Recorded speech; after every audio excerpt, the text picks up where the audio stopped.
Enjoy that flight. Yo, Broncos country. Let's ride, baby. Let me translate that for you, because Russ is subtle.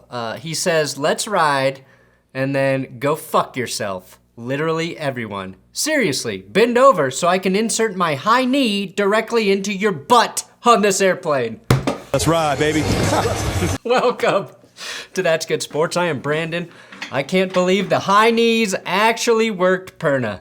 4 hours, I was doing treatment on the plane. I was walking up and down the aisles. Everybody was knocked out. I was doing high knees and working on my legs and everything else. I'm going to start calling Russell Wilson Top Gun Maverick, because he can do whatever the hell he wants on a plane from now on. Nice. Bullseye, holy shit! The Broncos did defeat the Jaguars 21-17 in an ugly but gritty game, but more importantly, it felt like a massive momentum shifter for the Denver Londoners. The first quarter was one of the worst first quarters I've seen all season. And as you know, I have seen 3 of the worst games of my life this season alone. London, you made the NFL proud. I will say that. That Wembley Stadium was packed, and you brought the noise. Or, as they say in London, I'm bloody chuffed to bits, mate, and this game was nearly rubbish, but it wasn't. Tickety-boo, Churchill. Let's do it. That's good. Sports.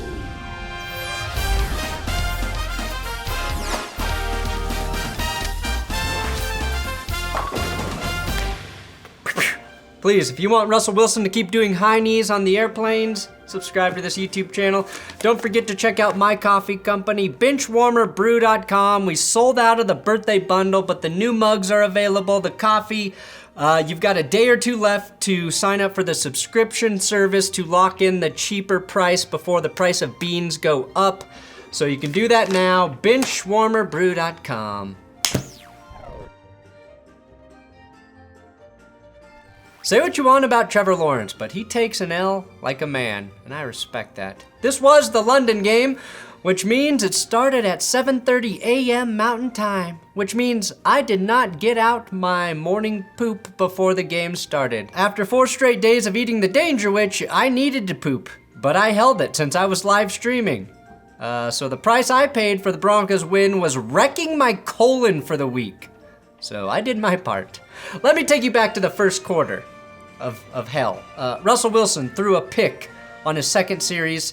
A pick so bad it made my stomach hurt worse than when that Danger Witch eventually exits my body later this week. His first 2 throws were atrocious. The Broncos' first 4 drives netted like 6 yards. It sucked. The Jacksonville Jaguars were moving the ball very well and capitalized on that interception with a beautiful touchdown dot from Lawrence to Evan Ingram. I was wondering at that point how much money I'd need to raise in a GoFundMe to convince Russell Wilson to retire so the Broncos could get out of his contract. I tweeted, we might see Hackett fired at halftime. I had Chiefs fans in the live stream telling me they felt bad for us Broncos fans. The morning was dark, my friends. It was dark.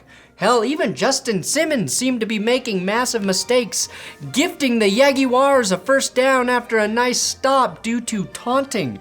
That's the Broncos' annual Nice Guy Award winner, a perennial Walter Payton Man of the Year Award finalist, the king of giving back to the community, and he gets a taunting penalty?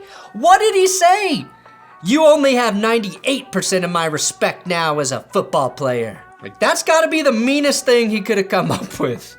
Now the Jags were up 7-0 and we had the most Broncos drive of the season. Russell Wilson, for the first time all year, does not check down to a wide open swing pass. Our line can't even hold correctly. You pick up a yard while holding. At least if you're gonna hold, make it worth it, guys. Jeudy gets back some of those penalty yards lost, only so we could get flagged for a false start. 10 penalties in the first half alone for this team, and fittingly on 3rd and 18, Latavius Murray picks up 15. Enough to almost get us excited, but mean nothing. Now, I was in hell. I really was in hell. I was ready for the bleach to go directly into my eyes, so I no longer even had a choice to watch this football team. Doug Peterson was asked about how you limit Russell Wilson on the sideline. His response was predictable. Able to limit Russell Wilson. I didn't even come up with the defensive game plan for the Broncos, if I'm being honest here. Thanks, Coach. All right, thank you. 'Tis always darkest before the dawn, right? On a drive that saw the Broncos penalized for blocking, for taunting, for holding, for pass interference in the end zone. So a drive completely dictated by the NFL officials, everything changed. Trevor Lawrence had a 1st and goal from the 1 because of this cute hug Patrick Surtain did. Cute hugs should be okay, but Lawrence rolls right, and instead of throwing it away, tries to force it in like the last inch of a danger witch, and Justin Simmons gets the interception. That play may have saved the Broncos season, Nathaniel Hackett's job, and Russell Wilson's life, as MI6 had been instructed by Walmart to make him disappear if the Broncos lost, per source. Now, Denver had to kick me in the balls just one more time after that pick and punted away the ball after cowardly not going for it on 4th and inches. Instead, Travis Etienne rips off a 47-yard run somewhere. Urban Meyer's watching in a bar with a woman on his lap in Ohio saying, "I told you so, I told you so." I will say this, Jacksonville, I think you have someone special with Etienne. He has proven he deserves more carries after a rough start to the season, and he's a playmaker. I wish the Broncos had a guy like him on the roster. 24 carries for a $156 from Travis Etienne. The last Broncos running back named Travis had 156 kids across 24 states. So similar production for Travis's. After that gap though, Denver put together their first competent drive of the game, getting their first down deep into the second quarter. Thank you, Cortland Sutton. Russ converted a 4th and 1 on a QB sneak and then fired a dime to Jeudy, who capped off the drive with a very Andy Reid-like passing touchdown or receiving touchdown. This should not be a touchdown pass is what I'm saying. Jeudy followed the TD up with a relentless sexual assault on the air, I guess. This feels like it should be a penalty, doesn't it?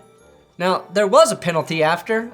The Broncos kicking team got a delay a game penalty, which I can't even be mad at. How can we blame this team for not knowing what to do after a touchdown? It's not their fault. Another funny thing that continues to plague the Broncos and their stellar defense is strip sacks always bouncing right back to the offense. I have seen this play 73 times this year alone for the Broncos. I guarantee they have the most strip sacks not recovered by a team in the Guinness Book of World Records. Guinness, of course, famously invented by the King of England. After halftime, the Jaguars pinned the Broncos on the 2-yard line. Another plague the Broncos can't rid themselves of. What's weird though is somehow the Broncos will go 3 and out 4 times in a row. But whenever they are pinned like this, they actually put together an offensive drive. This will forever be known as the Greg Dulcich drive. He hauled in 3 receptions for pretty much all the yards until he was tackled on the 1-yard line. Hell, I mean, Russell Wilson even saw him open in the middle of the field. This drive exercised a lot of demons, and Melvin Gordon capped the drive off with the 1-yard touchdown. So no Gordon fumble. Russ sees an open Dulcich in the middle of the field, and we scored in the red zone. A little light inside of my soul started to flicker. I have never done crack before, but that touchdown drive has to feel like doing crack and heroin in a bed with sheets that have an unlimited thread count. Now, my dead football self had been resurrected. The Broncos even did a tea celebration after sacking Trevor Lawrence. Holding on to a 14-10 lead until the clock ran out felt like what was destined to happen. Well, except the more likely destiny of giving up a late touchdown to the Jags, because your offense went cold again. And that's exactly what happened as Trevor Lawrence and the Jags ripped through the Broncos like the media rips on Russell Wilson for doing nothing violent or criminal, but be minimally annoying. Honest question here for the NFL officials, whose neck has to fucking break before you flag the opposing team for a goddamn face mask? Russell Wilson this week, Dulcich 3 weeks ago. I'd say your eyes need to be checked, but clearly you're just stupid, so I'm not sure this can even be fixed. King Travis Etienne gave the Jaguars a 17-14 lead. I was prepared to take my L like a Lawrence, but K.J. Hamler went ham as Russ hits him with the moon ball down the right sideline for the greatest 47-yard gain of his life, kicking off an 80-yard fourth quarter comeback drive. And the biggest jester in the court couldn't even dampen my spirits with this drop. Latavius Murray and Russell Wilson danced their way through the red zone. That's why Russ did all of those goddamn high knees on the plane. That's why you do the high knees. Is winning worth losing a little sleep on a transatlantic flight for? I think so. Murray scores from 2 yards out, and it was up to the defense to end it all, which promptly happened when Trevor Lawrence threw a pick to K.J. Williams, who is wearing a cast on his hand. Lawrence was trying to hit Kirk on an out route, so I guess you could call this, wait for it, an outcast. Hey-yo.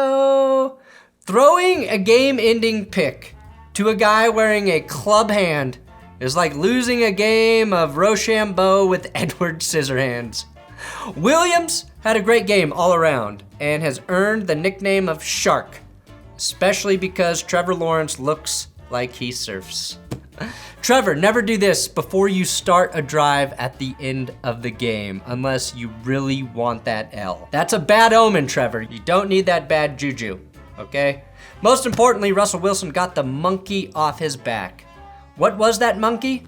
Well, a bunch of national media members treating him with less respect than Deshaun Watson because he's corny and was losing football games. The lesson is, if you are corny, you better be a fucking winner, because the rest of the world will treat you worse than a sex criminal. I also loved seeing K.J. Hamler showing support for his QB after the game. But, you know. And I cannot wait for Kyle Brandt to shit on Russell Wilson for this. Gross. Look at this poser showing his offensive lineman that he likes him. After the game, a relieved Nathaniel Hackett said this: "I'm just thankful that I avoided becoming the highest paid Walmart greeter for at least another 2 weeks." Enjoy that flight. Yo, Broncos country. Let's ride, baby. Shit! And that's how we got back to riding in Broncos country. Thanks for watching That's Good Sports. Please subscribe here. I'll have the best and worst of all of the NFL games up Monday afternoon, so don't forget to come back and check that shit out.